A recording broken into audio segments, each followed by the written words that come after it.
I said, put the bunny back in the box. Alright, gonna do another review here. So this is The Gift from 2000. It's directed by Sam Raimi.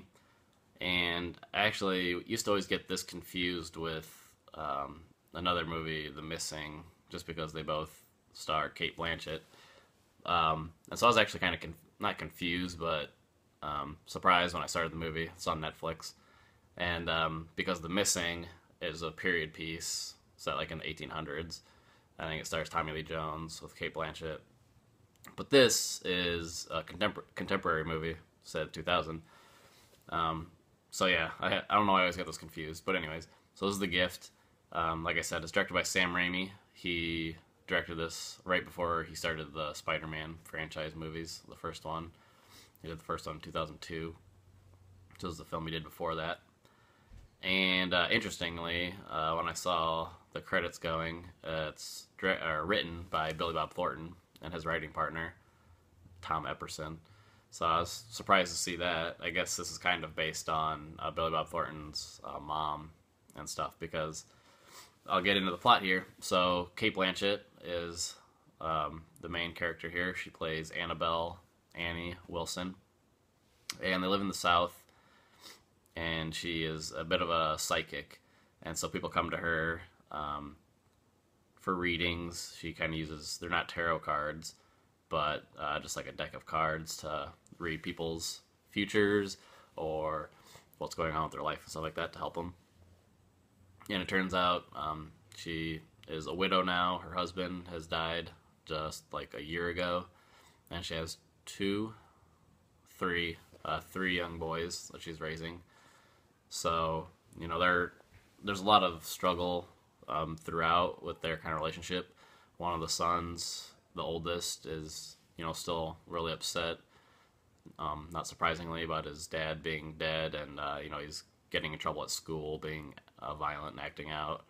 So there's that going on, and then every once in a while, you know, we see her struggling, trying to raise these kids by herself and stuff like that.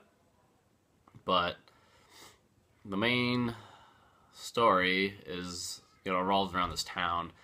There's a big cast in this movie, so I'll try not to get too bogged down with everybody. But one of the first people we see is Hilary Swank's character, Valerie. She comes in for a reading, and she's wearing these big sunglasses, and Annie knows like what happened. She said, "You can take off the glasses. I know that he's been hitting you again."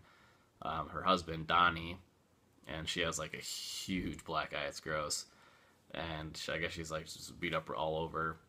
And so yeah, that's her first introduction to Valerie, just beat up and bruised really bad. And so right away we know her husband, Donnie Barksdale, is just not a good guy, obviously. Beats her a lot and viciously. It's not just light. You know, she looks extremely bad the first time we see her. So we have that going on. And so one of the first storylines we have is Donnie. First time he comes to Annie's house, it's really intimidating, and I was really surprised. It's because Donnie's played by Keanu Reeves, and I've never seen him in such a mean character. And the way they shoot him, they make him look really big. He's usually shot from below, and so he's just like looms in the screen on the shots, everyone that he's in. He looks really big, and he's just super mean every time we see him. Yeah, really intimidating. I was surprised. I have never seen Keanu Reeves play a character like that, or be that scary, or have that scary of a presence.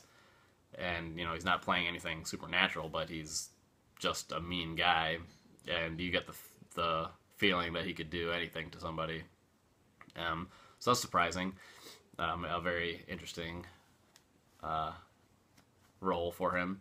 So we get those two going. So Valerie and Donnie, that's one couple. And then we meet a couple other characters. Wayne is played by Greg Kinnear. He is the principal at the school. So we meet him when Annie's son is having problems at school. And then Wayne is engaged to a woman named Jessica King, and she's played by Katie Holmes. And so as we go, those are going to be our main characters. And eventually, Jessica goes missing, and everybody's really worried. They don't know what happened to her, and eventually they go to Annie to get a reading to see if she can help find out where she is. Doesn't really work. They're trying to pressure her into it. Like, they just think she can see things like on command, but we know throughout the movie that doesn't really work like that. She gets these visions and stuff like that. So at first she doesn't really have any idea where she is or how to help them, but after a while she starts getting visions while she's sleeping, or when she runs into somebody that maybe had something to do with her disappearance. And so that's kind of the main story plot, is this disappearance of Jessica and what happened to her and who's involved. And then there's also, I forgot to mention, there's a bit of another storyline involves Giovanni Ribisi. His character is named Buddy Cole, and he's a mechanic, and we see him at the beginning of the movie when Annie's having problems with her car door. She goes to him to see if he can fix it for her. And right away you know that he has some sort of mental problems. And he mentions that he's really grateful to Annie because of how much she's helped him with everything he's dealing with. But then he comes over every once in a while for readings, and we see that he also has a bit of a temper too, and can kind of lose control. But his is more of just a mental imbalance. It's not really his fault. You can kind of tell that right away, as opposed to Donnie, who's just a naturally mean guy, and you can tell he's in control and just decides to be a bit of an ass. So he comes into play quite a bit too, Buddy. He kind of helps protect Annie's son at some point when Donnie tries to threaten him. So we have all that. We have Donnie is just hating Annie, thinks she's a witch and stuff like that, threatening her and intimidating her a lot at her house. And he's friends with the cops, so they're not really helping her. And then we have Buddy, who has some mental problems himself, and then Jessica and Wayne, who are engaged, and she goes missing. Those are the main characters. I don't want to get into it. It is a mystery and a thriller, so getting into any more of it would just ruin the movie. But I really liked the movie. I'm giving it a 4.25 out of 5. So it was really enthralling the whole time. There's a lot of twists and turns. I expected some of the reveals at a couple of points, but I didn't figure them out. And there's one or two at the end that I was genuinely surprised about. So I really liked that. Giovanni Ribisi, he's really good at playing mentally unhinged characters, and he does a great job here as well. Like I already mentioned quite a bit about Keanu Reeves, he does a really good job of just playing something you haven't seen before.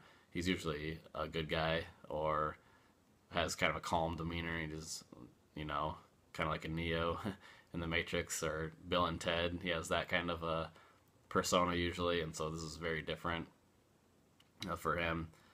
And there's just a great cast overall. Cate Blanchett's amazing, as always. She's won 2 Oscars for a reason, and just the rest of the cast is great too. Greg Kinnear is really good as usual, and Hilary Swank is good. So there's also a bunch of other.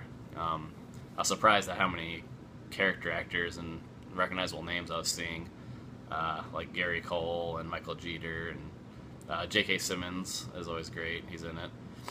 J.K. Simmons, and then the woman that plays Aunt May from the Spider-Man movies is in this too, so we can see some of those cast members from Sam Raimi.